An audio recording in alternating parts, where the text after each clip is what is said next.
Trying a different opening song today.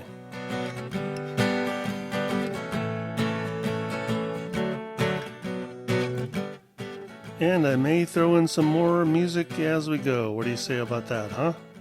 What do you say about that? I've been listening to a Cracked podcast recently. Podcasts is plural. The plural of podcast is, of course, podcasts.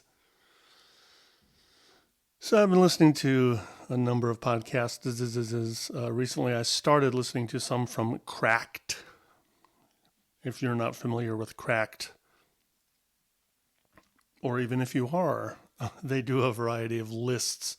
I'm picking a lot of difficult to pluralize words, at least for me anyway. Tough to say in the plural. Lists, podcasts. Why was I mentioning Cracked? Oh, because they tend to do these things where they do a lot of little musical pieces in between their topics. So, like for instance, they might do something like this.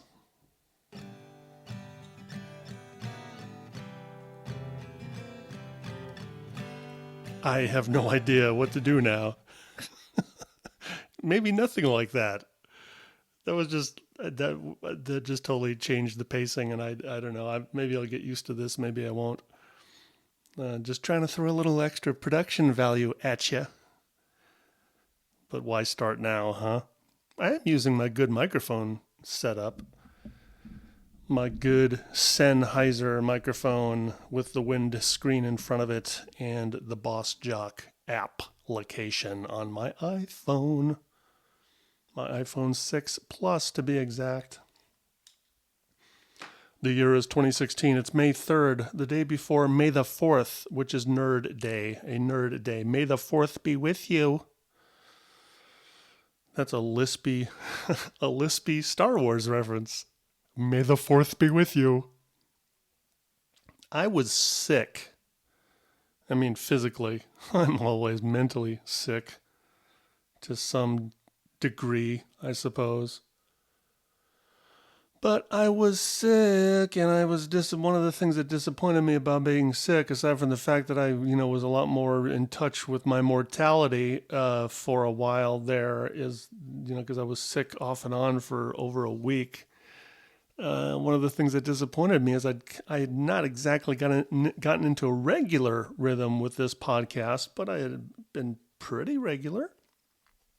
I had been recording, at least on a weekly basis, and sometimes more than one a week. But as is always my case, something will eventually happen which will stop me from doing this, or anything for that matter, because I just don't really get into regular routines for a lot of things. I just haven't for a lot of years. And even though, one of the bits of wisdom I keep hearing from people who do podcasts let's just stick to podcasts. One of the pearls of wisdom is that if you're going to do it, you should do it on a regular basis if you want to build an audience. But here's the thing. Unlike a lot of times in years gone by, I'm really trying not to focus on such things as building an audience.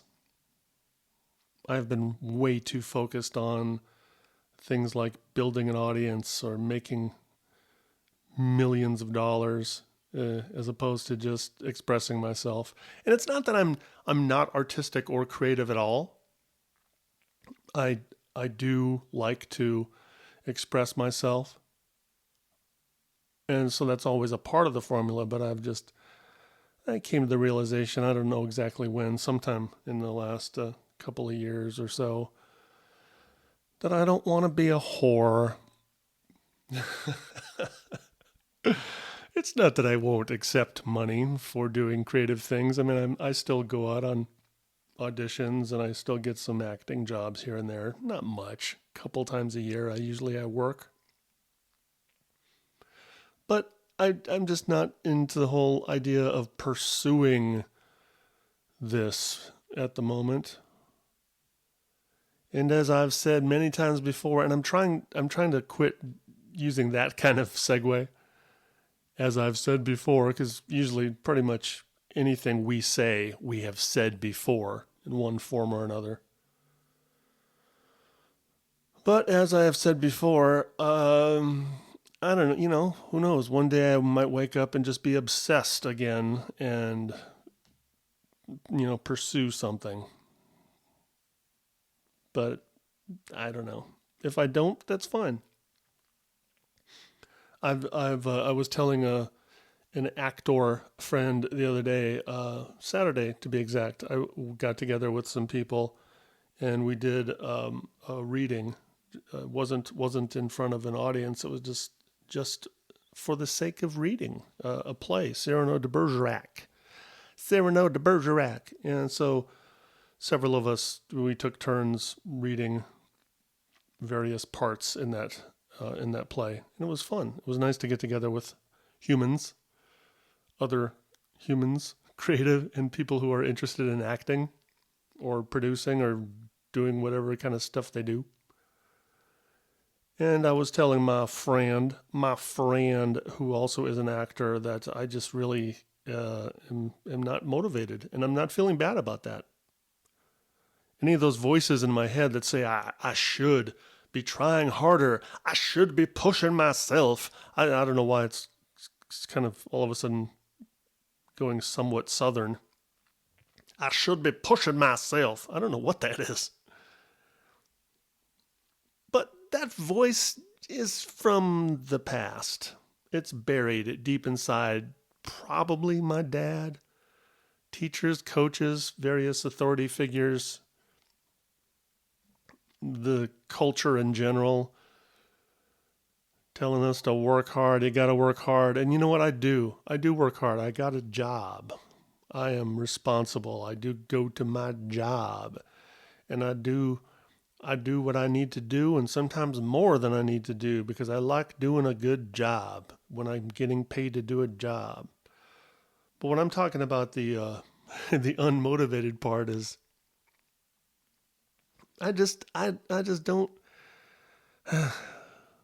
I have to be okay. I don't have to be okay, but I am okay with the fact that I'm not looking to make a big difference in the world outside of the fact that I'm a dad, which I think that makes a difference.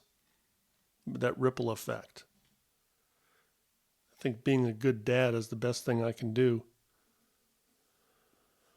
Put some decent folks out in the world, my children, who I am at least partially responsible for. They're also responsible for themselves, which is cool, and they are cool people, so that's good. And that's it.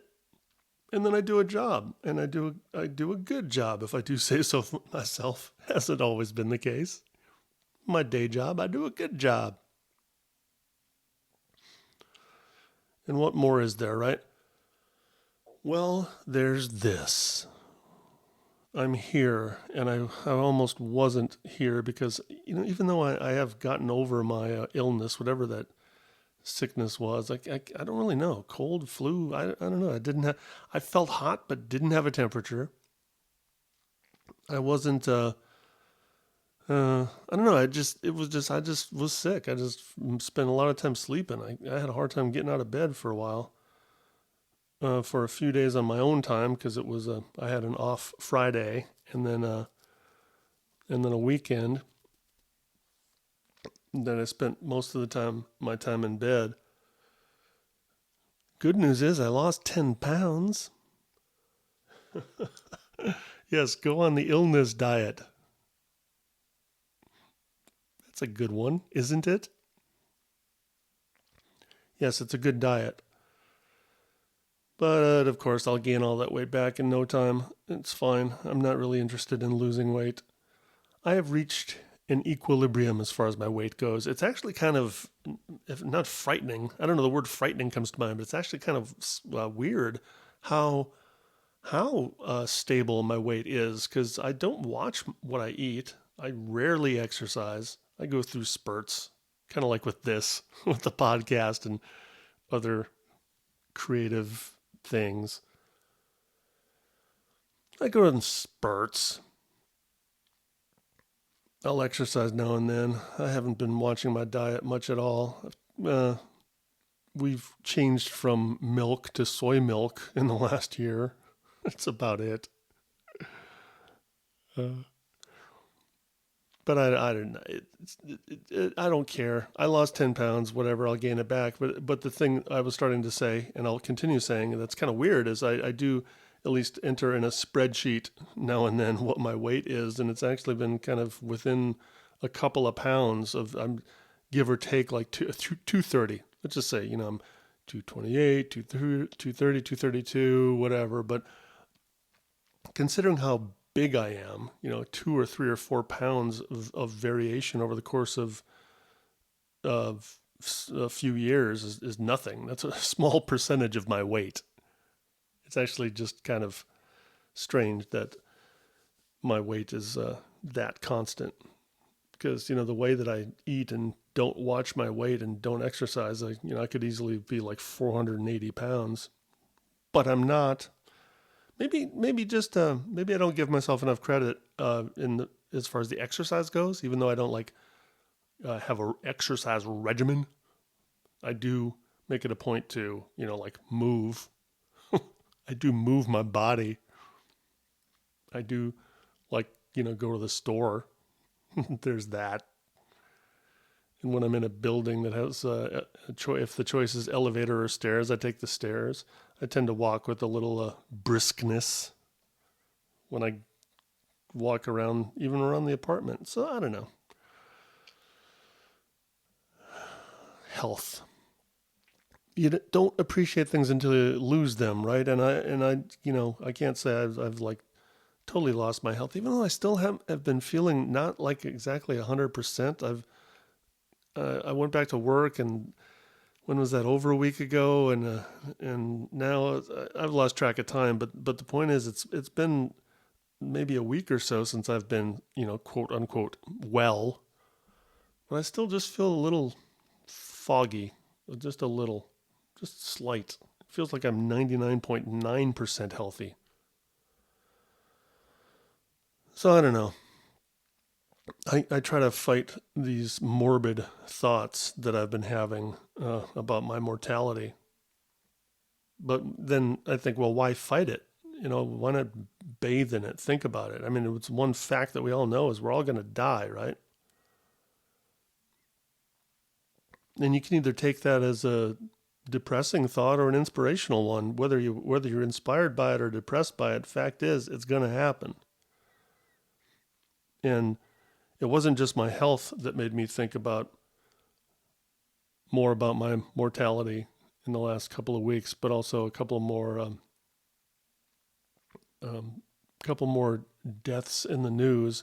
And here's one of these things. In fact, Mark Maron, and I do mention him usually, maybe at least once a podcast, because he's one podcaster that I do listen to a lot.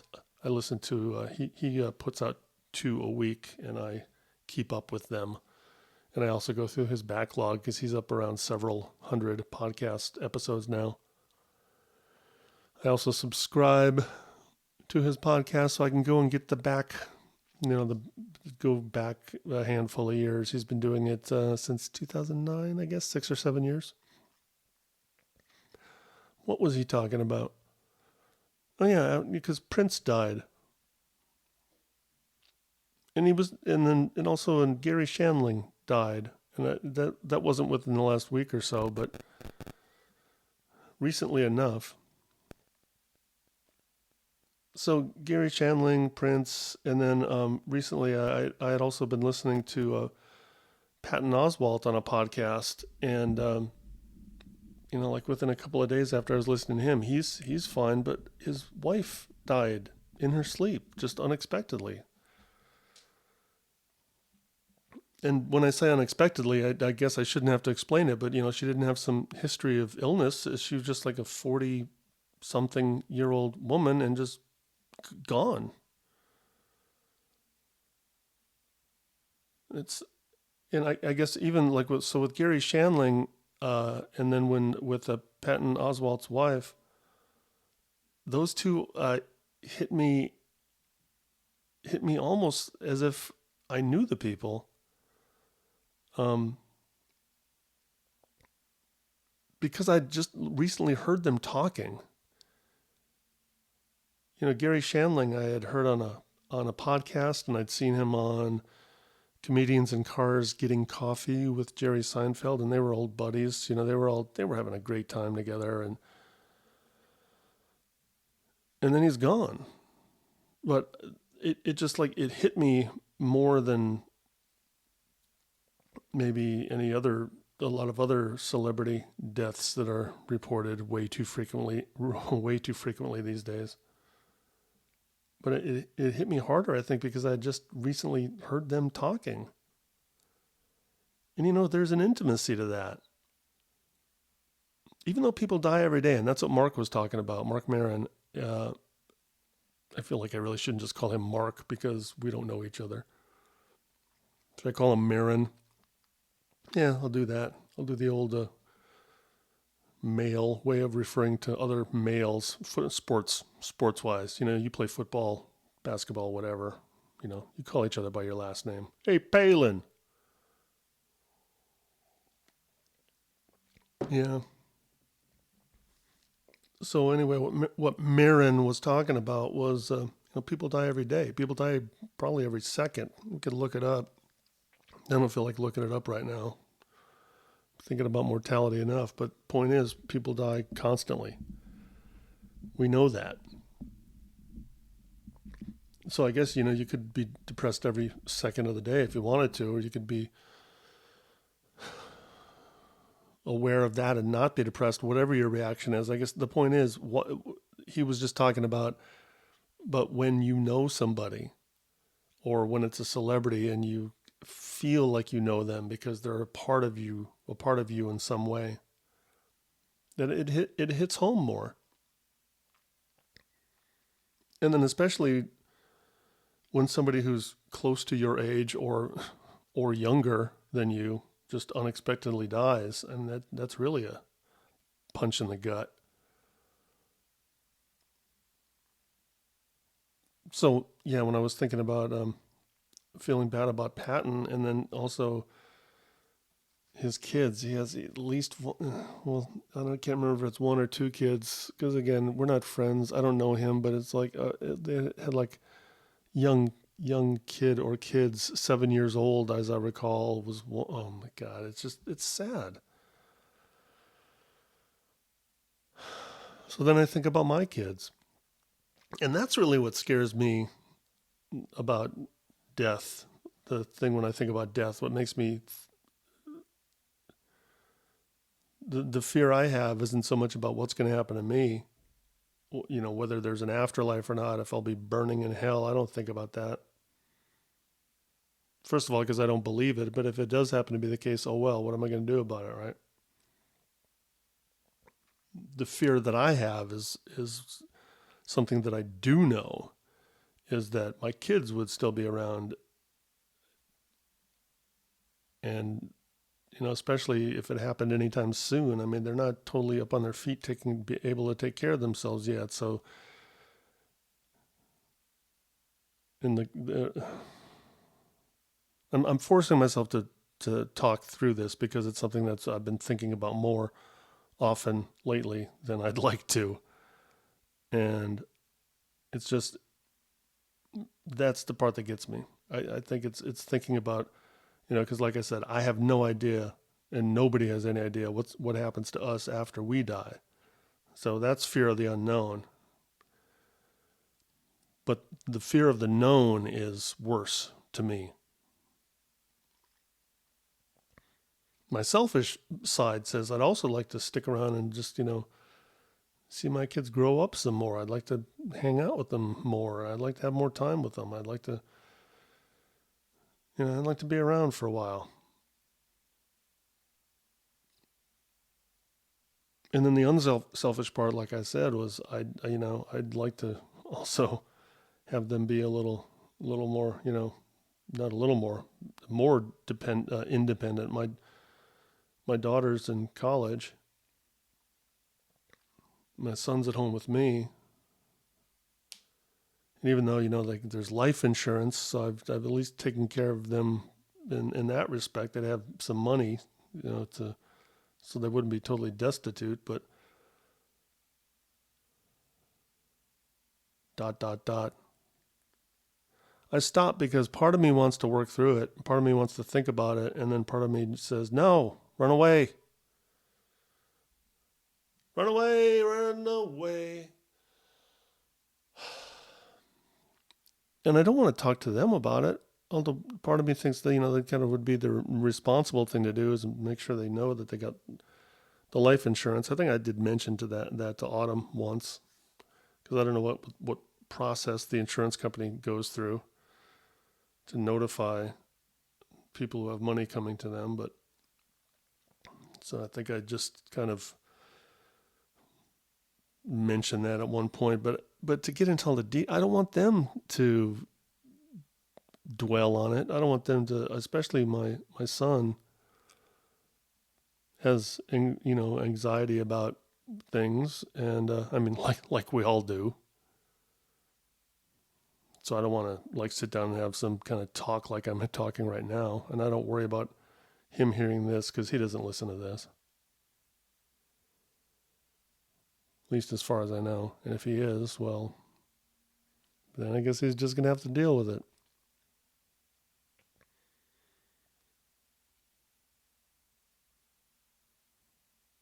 Yeah. So as is always the case when or not always, but usually the case when I sit down and do this, didn't know where I was going, but I did know that when I was laying there sick in bed, thinking more about my mortality, getting that real morbid thought. Like, I don't know if you ever have this happen when you either like go on an airplane or when you're sick, is like thinking, well, maybe this is it. This might be the one. This might be the plane that goes down. This might be the illness that takes me. And then part of me goes, what the fuck, man? I just got a cold, or whatever the hell this was.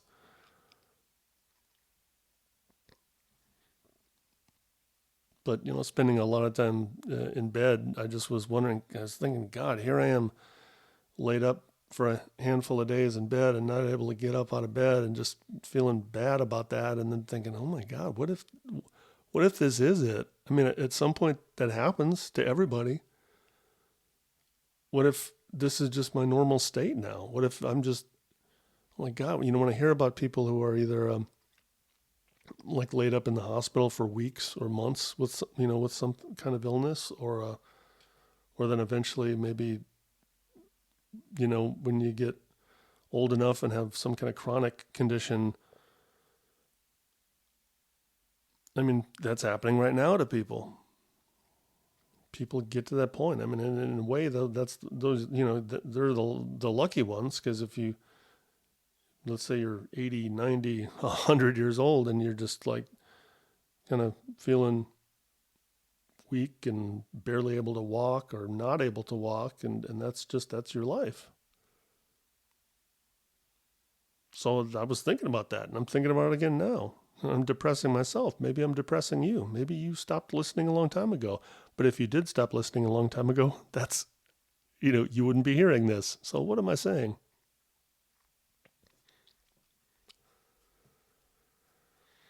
Part of me, as I also was starting to say earlier, to let me try to tangent off of the negative part and get to the positive part. Part of my thinking, and part of what I started wanting to pull myself out of that nosedive when I was laying in bed, thinking about my impending death. I thought, well, no, wait a second. Don't make that happen. I mean, that's another thing. Could be the case that I could like bring that upon myself if I think about it too much. I don't know. I don't know how much power my brain has. I mean, there's the placebo effect, right? I mean, that's, if you think so negatively and think, oh my God, this is it, oh my God, I'm gonna die. It's like, well, your brain may not be powerful enough to make you die, but it's sure not gonna make you have a good life if you think like that. So I started thinking, well, rather than dwelling on my impending death in a negative way, how about if I just say, you know what? Get back to the gratitude thing. Let's do gratitude. How about that? How about when you wake up in the morning, even if you're a little under the weather, just say, oh, you know what? It's just look around you. Look at the colors and just look at the light in the room. Just smell that, whatever that is. I don't know what's that smell? I don't know, but ooh, it's just so much better than not smelling, isn't it? As far as I know, yeah.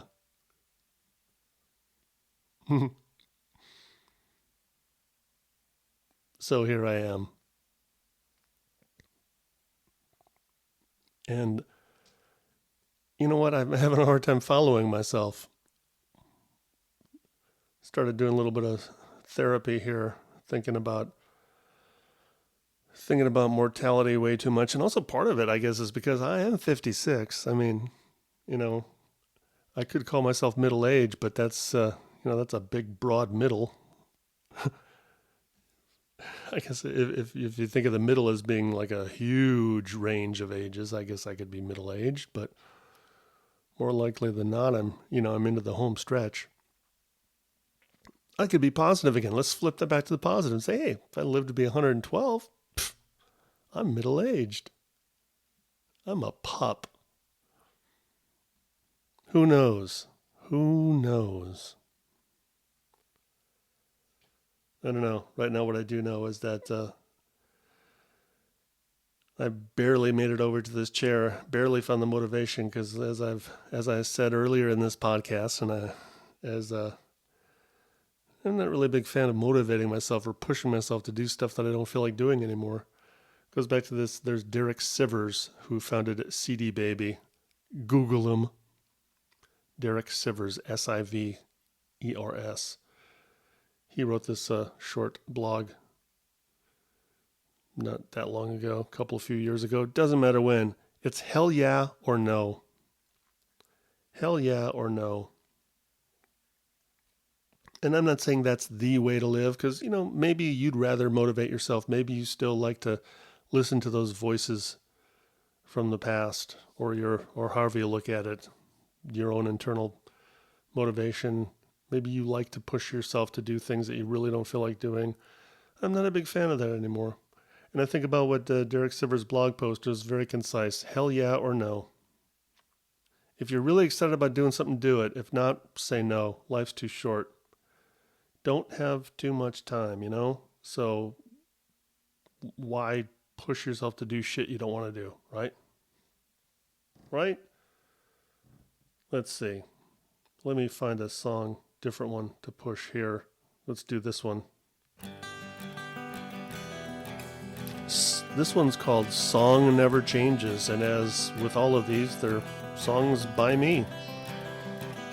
So there you go. Bye. Every time I try to write a song, it sounds the same. But I keep on trying desperately to play the game. How can I be certain that I'll find another rhyme?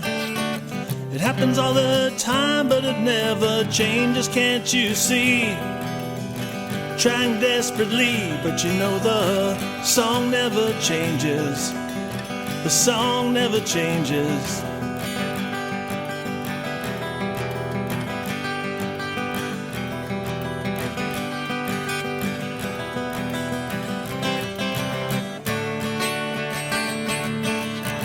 So I try to put some words and music to my soul. All I get is emptiness, I never reach my goal. How can I be certain that I'll find another rhyme? It happens all the time, but it never changes, can't you see? Trying desperately, but the song never changes. The song never changes.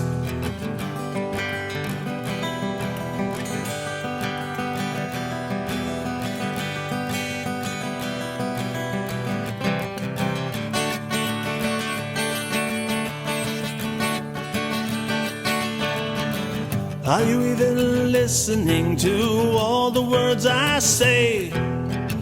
Well, if you're not, it doesn't matter anyway. How can I be certain that I'll find another rhyme? It happens all the time, but it never changes, can't you see? Trying desperately, but you know the song never changes. The song never changes.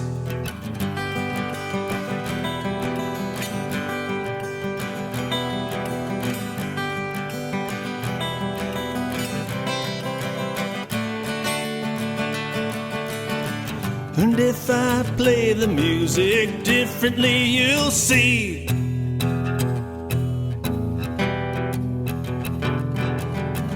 that the song is still the same as it will always be. How can I be certain that I'll find another rhyme? It happens all the time, but it never changes, can't you see? Trying desperately, but you know the song never changes. The song never changes.